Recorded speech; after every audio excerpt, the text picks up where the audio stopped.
نبیوں کی روحوں کو اکٹھا کیا اور ہماری نبی کی نبوت و رسالت کا اقرار کر لینے کے بعد تمام نبیوں کو نبوت و رسالت کا تاج پہنا دیا۔ اور یہاں قرآن مجید حضور علیہ السلام کو سراجم منیرہ کہتا ہے، سورج کے ساتھ تشبیہ دیتا ہے۔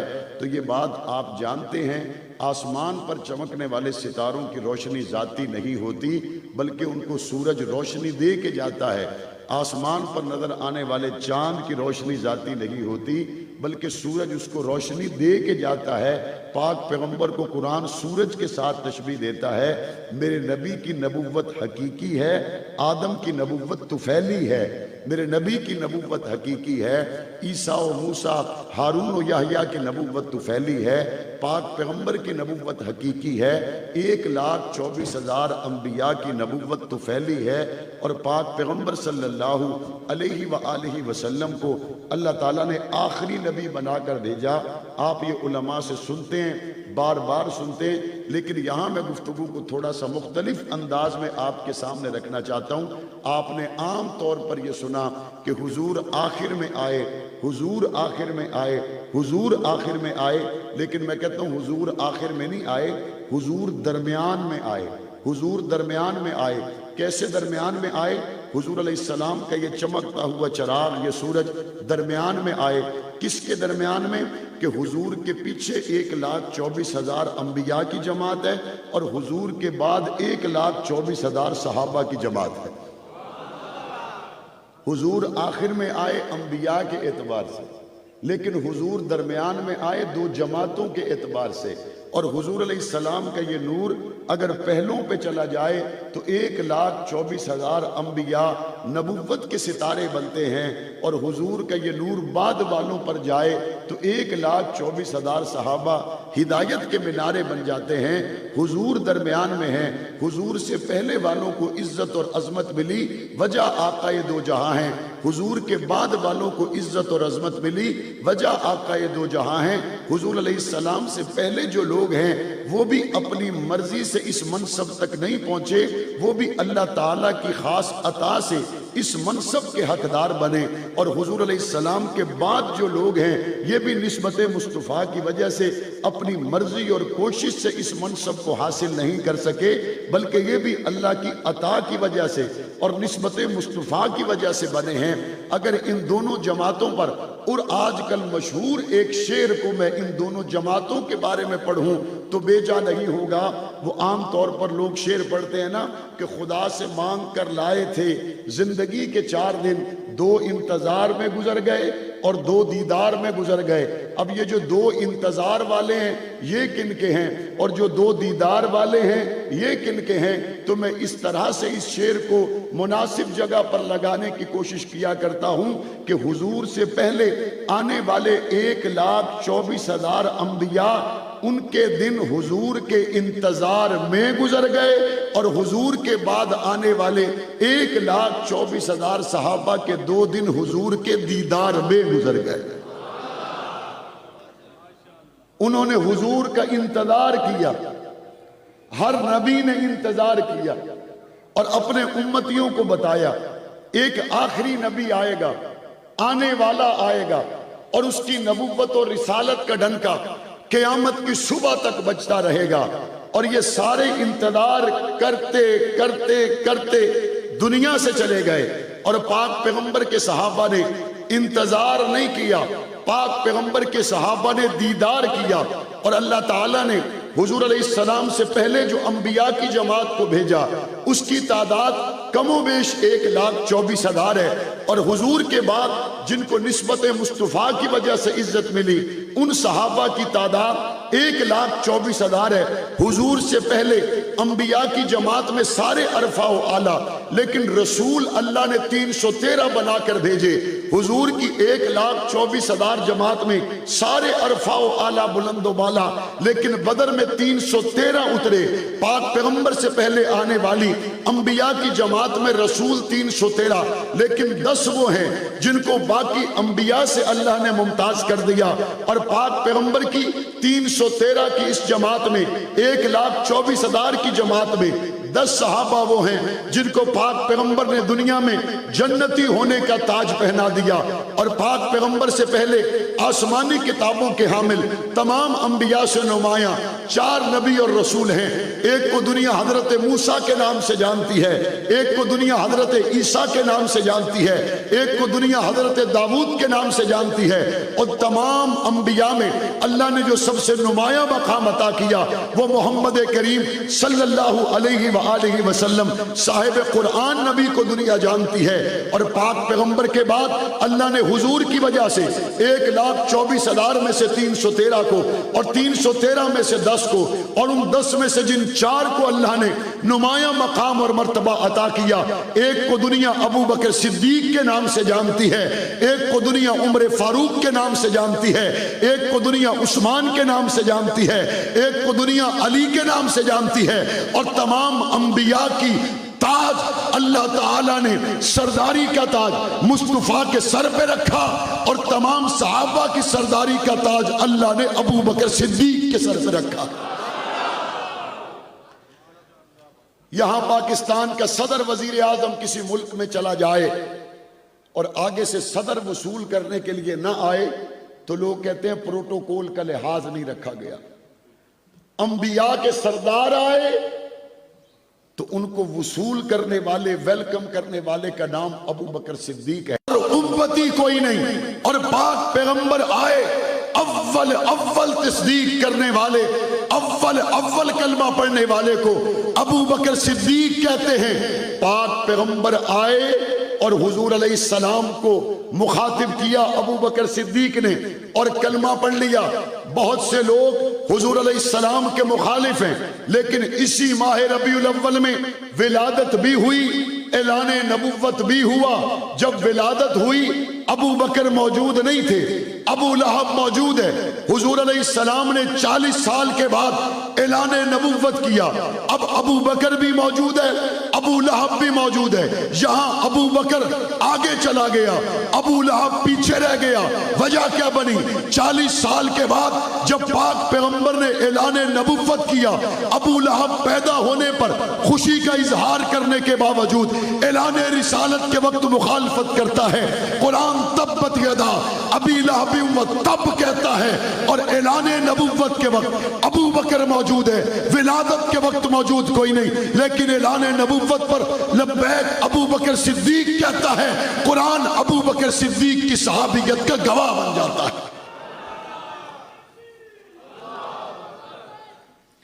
حضور نبی کریم صلی اللہ علیہ وآلہ وسلم کی وجہ سے اللہ نے مقام دیا، مرتبہ دیا۔ یہ بات صرف صحابہ کی نہیں ہو رہی، بلکہ کل کائنات کی رنگینیوں کی اگر وجہ ہیں تو آقا دو جہاں، حضور کے صحابہ، حضور کا کلمہ پڑھنے والے، حضور کو دیکھنے والے، حضور کے اہل بیت، حضور سے محبت کرنے والے، مشکلوں میں حضور کا ساتھ دینے والے۔ اگر سورہ احزاب پڑھیں تو یہ اس وقت کی آیات ہیں جب حضور نبی کریم صلی اللہ علیہ وسلم نے انصار اور مہاجرین کو بھائی بھائی بنا دیا۔ انصار اور مہاجرین کو بھائی بھائی بنایا اس لیے تاکہ یہاں انصار پر تھوڑا وزن مہاجرین کا تقسیم کر دیا جائے، اور اس مواخات کے خوبصورت عمل کے ذریعے مسلم سوسائٹی آگے بڑھے۔ چنانچہ اس خوبصورت نمونہ میں انصار نے بڑی فراخ دلی سے حضور کے صحابہ کو سینے سے لگایا۔ چلتے چلتے ایک وقت آیا جب یہودیوں کے بڑے بڑے قلعے فتح ہوئے، مسلمانوں کے پاس مال غنیمت آیا، سارے مسلمان آسانیوں میں آ گئے، انصار سے ان کا بوجھ اتر گیا، مشکلات کم ہونے لگی۔ جب عام مہاجر کے گھر میں بھی آسانی سے چولہا جلنے لگا، جب آسانی کا ماحول اتنا پیدا ہوا کہ غربت کے وہ مشکل ترین حالات سے حضور کے صحابہ نکلنے لگے، اس وقت امہات المومنین نے حضور سے درخواست کر دی۔ ماڑی کے لوگوں درخواست کیا کی؟ درخواست یہ کی کہ ہمارے بھی گھر میں ذرا کھانے پینے میں اضافہ ہو جائے، ہمارے بھی گھر میں ذرا چولہا آسانی سے جلے، ہمارے گھر میں بھی ذرا تھوڑا سا آسانی کا ماحول پیدا ہو جائے. پاک پیغمبر نے اس وقت ناراضگی کی اور 1 مہینہ تک حضور علیہ السلام گھر میں تشریف نہیں لائے. 1 مہینے کے بعد حضرت ابو بکر و عمر کو یہ خیال ہوا شاید حضور علیہ السلام نے اپنے اہل بیت یعنی ازواج مطہرات سے منہ موڑ لیا ہے, چھوڑنے کا فیصلہ کر لیا ہے. حضور کے پاس گئے, حضور علیہ السلام نے سارا واقعہ بتایا. اسی دوران قرآن مجید کی آیت کریمہ نازل ہوئی اور سورہ احزاب کی یہ آیت کریمہ پاک پیغمبر نے ایک ایک حجرے میں ایک ایک اپنے گھر میں جا کے پڑھ کے سنائی. اور ان ازواج مطہرات کو قرآن مجید نے مخاطب کر کے کیا کہا, اگر تم دنیا کی آسانی چاہتی ہو تو محمد کریم تمہیں آسانی کے ساتھ مناسب مال کے ساتھ رخصت کریں گے, اور اگر تم مشکل کے ساتھ مصطفیٰ کا ساتھ دو اللہ دنیا میں بھی دوہرا اجر دے گا, اللہ آخرت میں بھی دوہرا اجر دے گا. جب حضور نے ایک ایک گھر میں جا کے قرآن مجید کی ان آیات کو سنایا, ازواج مطہرات نے سنا, تمام نے ان آیات کو سننے کے بعد بیک زبان ہو کر پاک پیغمبر کی خدمت میں اپنا یہ جواب دیا کہ یا رسول اللہ, بھوک سے گزارا ہو سکتا ہے, تنگی سے گزارا ہو سکتا ہے, فاقے سے گزارا ہو سکتا ہے, لیکن ہم آپ کو چھوڑ دیں یہ تصور بھی کسی کے ذہن میں نہیں آ سکتا.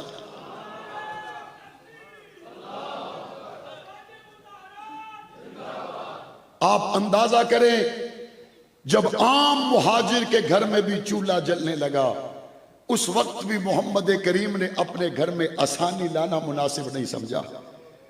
مشکل حالات میں حضور علیہ السلام کی ازواج حضور علیہ السلام کا کیسے سہارا بنی اور کیسے مشکل حالات میں انہوں نے حضور علیہ السلام کا ساتھ دیا. دوہرا اجر دنیا میں اور دوہرا اجر آخرت میں انہوں نے کمانا اپنے لیے بہتر سمجھا. دنیا کی آسانیوں کو لمحہ بھر کے لیے بھی نظر بھر کے نہیں دیکھا.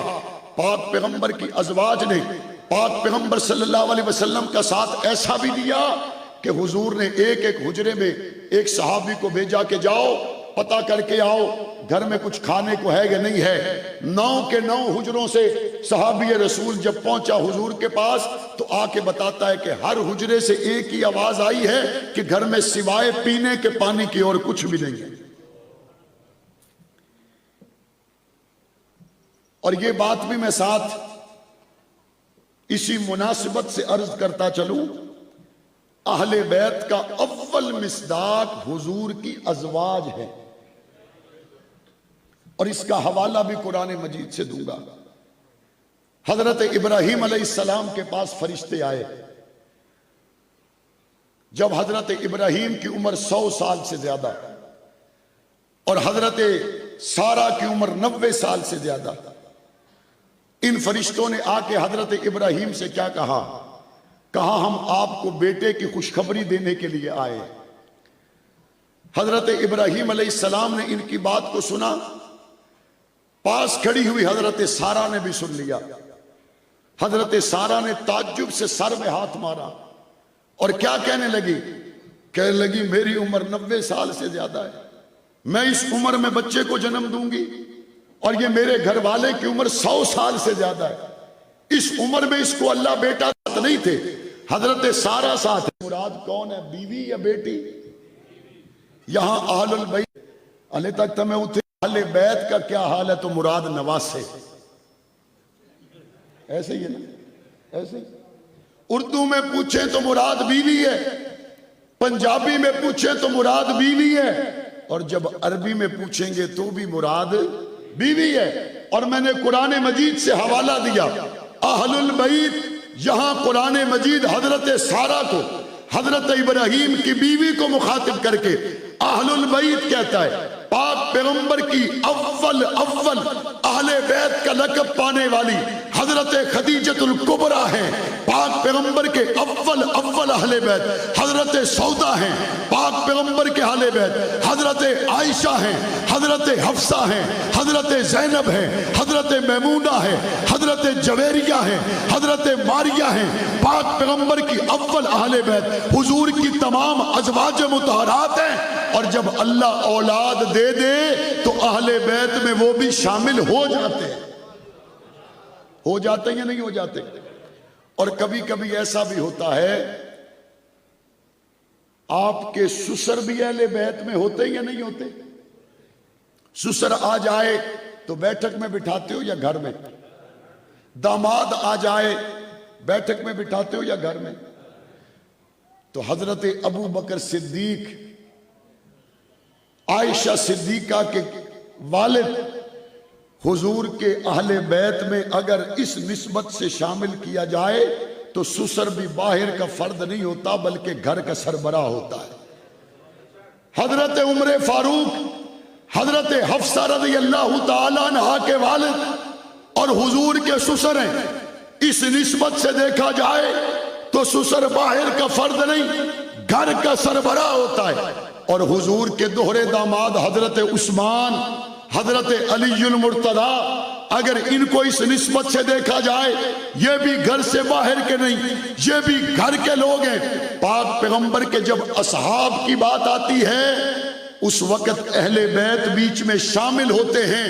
ازواج مطہرات کا اللہ تعالیٰ نے قرآن مجید میں مقام اور مرتبہ اس کے علاوہ بیان کیا، لیکن یہاں قرآن مجید کی ایک اور آیت کریمہ کا سہارا لے کر یہ بھی عرض کرتا چلوں، خونی رشتہ ہو لیکن کلمے سے خالی ہو، قرآن مجید صرف رشتے کی وجہ سے اس سے رعایت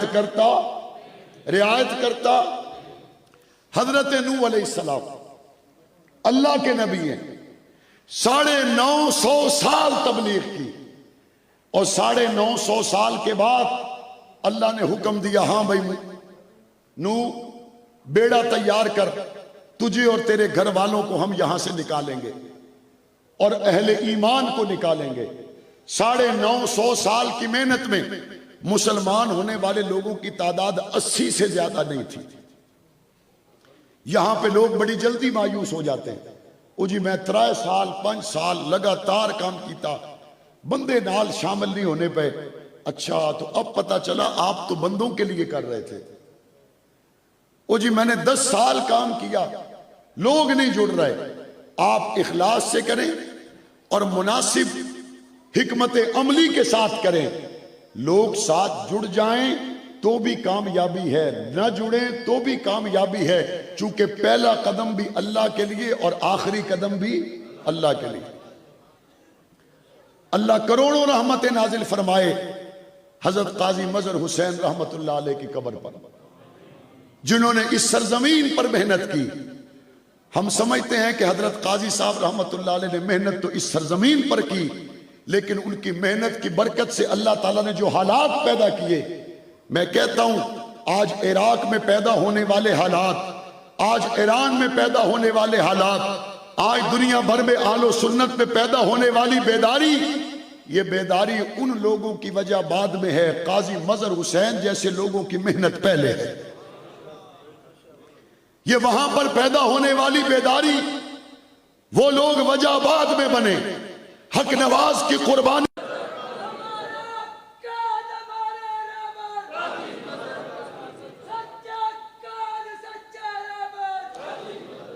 ہم تو یہ راستے میں ان پہ راکٹ لانچر سے حملہ کیا گیا،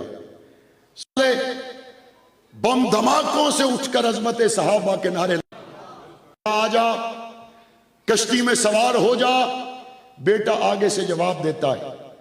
حضرت نوح کہتے ہیں یا بنی ارکم معنا ولا تکن مع الکافرین، اور آگے سے وہ کیا کہتا ہے؟ کہتا ہے مجھے آپ کی کشتی کی ضرورت نہیں ہے، میں کسی نہ کسی پہاڑ پہ پہنچ کے جان بچا لوں گا۔ اسی دوران کیا ہوا؟ باپ اور بیٹے کی گفتگو کے درمیان میں موج حائل ہو گئی، اور حضرت نوح کی آنکھوں کے سامنے ان کا بیٹا غرق ہو گیا۔ جب کشتی جودی پہاڑ پر پہنچی، حضرت نوح علیہ السلام کشتی سے اترے تو حضرت نوح نے اللہ سے دعا کی، یا اللہ آپ کا تو وعدہ تھا کہ آپ میرے اہل بیت کو بچائیں گے، میرا بیٹا تو میری آنکھوں کے سامنے غرق ہو گیا۔ تو قرآن مجید کیا کہتا ہے؟ یا نوح انہو لیس من اہلک انہو عمل غیر صالح، اے نوح وہ تیرے اہل بیت میں نہیں ہے، او دے عمل چنگے کوئی نہیں سن۔ قرآن مجید یہاں اس بات کو واضح کر دیتا ہے، اگر بیٹا بھی رب پر ایمان نہ لائے اور نبی کا بیٹا ہو، قرآن مجید اس کو نبی کے اہل بیت میں شامل نہیں کرتا۔ ایمان مل جائے، حبشے کے کالے بلال کے قدموں کا کھٹکا جنت تک پہنچ جاتا ہے۔ اول جس چیز کو پاک پیغمبر کی نسبت سے اللہ چمکدار کرتا ہے وہ خون کے رشتے نہیں، وہ ایمان کا رشتہ ہے۔ ایمان کا رشتہ اللہ تعالیٰ نے پاک پیغمبر کی اولادوں کو دیا، جہنم کا حقدار ٹھہراتا ہے۔ تو بات ثابت ہو گئی، اول جس چیز کو سب سے پہلے اللہ اور اس کے رسول نے تقاضا کیا وہ غلامی مصطفیٰ ہے۔ حضرت حمزہ حضور کے پاس پہنچے۔ کب پہنچے؟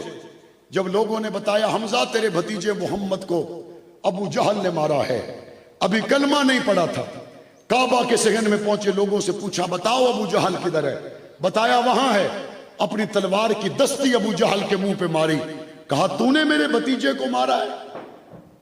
ابو جہل نے مناسب سمجھا کہ یہاں سے نکلنے میں خیر ہے۔ حضور علیہ السلام کو حضرت حمزہ تلاش کرنے لگے۔ حضور علیہ السلام کعبے کے صحن میں سر سجدے میں رکھے ہوئے، حمزہ قریب پہنچ کر کہتے ہیں بھتیجے سر اٹھا، میں تیرا بدلہ لے کے آیا ہوں۔ حضور نے سر نہیں اٹھایا، پھر کہتے ہیں بھتیجے سر اٹھا، میں تیرا بدلہ لے کے آیا ہوں۔ پاک پیغمبر نے سر اٹھایا تو حضور کی آنکھوں میں آنسو تھے۔ فرمایا حمزہ تیرا بدلہ لینے سے مجھے خوشی تو نہیں ہوئی؟ حضرت حمزہ نے جواب دیا بڑے مکے میں کعبے کے صحن میں ابو جہل کو مار کے آیا ہوں، ابھی بھی تیرا دل خوش نہیں ہوا؟ پاک پیغمبر نے جواب دیا حمزہ میرا دل تو اس وقت خوش ہوگا جب تو بھی اسی رب کو مان جس کو میں مانتا ہوں، میرا دل تو اس وقت خوش ہوگا جب تو محمد عربی کا کلمہ پڑھ لے۔ حضرت حمزہ نے اسی وقت کلمہ پڑھا۔ پاک پیغمبر نے جواب دیا حمزہ اب تو نے میرے دل کو خوش کر دیا۔ ابو جہل کا دیا گیا زخم پاک پیغمبر، میں قسم کھا کے کہتا ہوں ہمارا ساجد نقوی سے ذاتی جھگڑا کوئی نہیں، ہمارا کسی سے ذاتی جھگڑا کوئی نہیں۔ ہماری محبت بھی ابو بکر صدیق کی وجہ سے ہے، ہماری مخالفت کی وجہ بھی ابو بکر صدیق ہے، ہماری محبت کی وجہ بھی اہل بیت ہے اور ہماری مخالفت کی وجہ بھی اہل بیت ہے۔ میرے والد کے قتل کی FIR جن لوگوں پہ درج ہوئی ہے، اگر آج وہ صحابہ اہل بیت کے قدموں میں آ جائیں خدا کی قسم میں ان کے جوتے اٹھا کے سر پہ رکھنے کے لیے تیار ہوں۔ ہمارا کسی سے ذاتی جھگڑا نہیں، ہماری محبت بھی اللہ اور اس کے رسول کی وجہ سے ہے، ہماری محبت بھی صحابہ اور اہل بیت کی وجہ سے ہے، ہمارا بود بھی صحابہ اور اہل بیت کی وجہ سے ہے۔ اس عظیم الشان قافلے کا حصہ اللہ کا شکر ہے، عرصہ 35-40 سال سے ہم تھے ہیں اور انشاءاللہ ہماری نسلیں بھی رہیں گی جب تک دم میں دم ہے۔ صحابہ اہل بیت کے در سے نہ ہٹے ہیں نہ ہٹ سکتے ہیں انشاءاللہ۔ آنے والے ربیع الاول سے پہلے آپ کو ایک انتخابی میدان سے گزرنا ہے۔ مجھے اس بات کا پتہ ہے جب بھی حضور کی ختم نبوت کے لیے، صحابہ اہل بیت کی تقدیس کے لیے میں اسمبلی کے فورم پہ بات کرتا ہوں، ماڑی شریف والے میرے لیے دعائیں کرتے ہیں، مجھے اس بات کا پتہ ہے۔ جب بھی قوم کی بیٹی ڈاکٹر عافیہ کے لیے میں بات کرتا ہوں آپ میرے لیے دعائیں کرتے ہیں، مجھے اس بات کا پتہ ہے۔ لیکن میں آپ سے پوچھنا یہ چاہتا ہوں جس کو آپ نے ووٹ دیا تھا ختم نبوت کے لیے اس کی زبان کو تالا کیوں لگا؟ جس کو آپ نے ووٹ دیا تھا صحابہ اہل بیت کی عزت کی بات آئی وہ گونگا بن کے کیوں بیٹھا ہوا تھا؟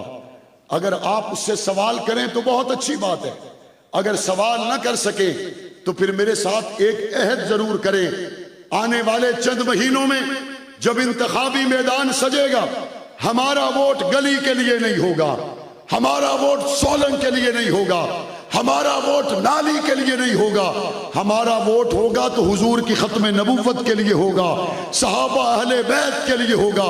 اگر کمزور ہوگا، ریڑی والا ہوگا، چھوٹی قوم کا ہوگا، لیکن ہمیں یقین ہو یہ اسمبلی میں پہنچ کر ناموس رسالت کا داعی بن سکتا ہے۔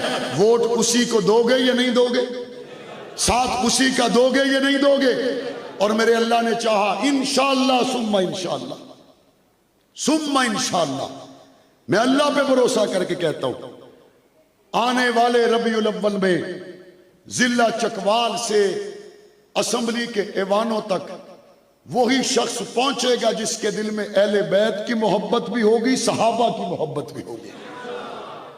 ان لوگوں کو ہم سیاسی طور پر مسترد کریں گے جنہوں نے تحفظ بنیاد اسلام بل کی مخالفت کی، حضور کی ختم نبوت کے بل پر، صحابہ اہل بیت کے ناموس کے بل پر، امہات المومنین کے تقدس کے بل پر، جس نے اسمبلی کے فلور پر مخالفت کی ہے۔ ایسے شخص دوبارہ اسمبلیوں میں جانے چاہیے؟ غیر اسلامی ٹرانسجینڈر بل 5 سال پہلے پاس ہوا، جب بات کھلی تو اختلاف کے لیے پنجاب اسمبلی سے میں سامنے آیا، مجھے اللہ نے توفیق دی، مختلف اسمبلیوں میں علماء کرام نے قراردادیں جمع کروائی، لیکن میں اس طبقے سے پوچھنا چاہتا ہوں جنہوں نے تحفظ بنیاد اسلام بل کی مخالفت کی تھی، تم ختم نبوت کے بل کی مخالفت کے لیے تو اسمبلی میں بولے، تم امہات المومنین صحابہ اہل بیت کے بل کے خلاف تو اسمبلی میں بولے، یہ ٹرانسجینڈر ایکٹ کے خلاف تم اسمبلی میں نہ بولے، نہ باہر بولے، نہ جلسہ کیا، نہ جلوس کیا۔ اس کا مطلب ہے ٹرانسجینڈر بل کے حمایتی بھی تم ہو، بنیاد اسلام بل کے مخالف بھی تم ہو،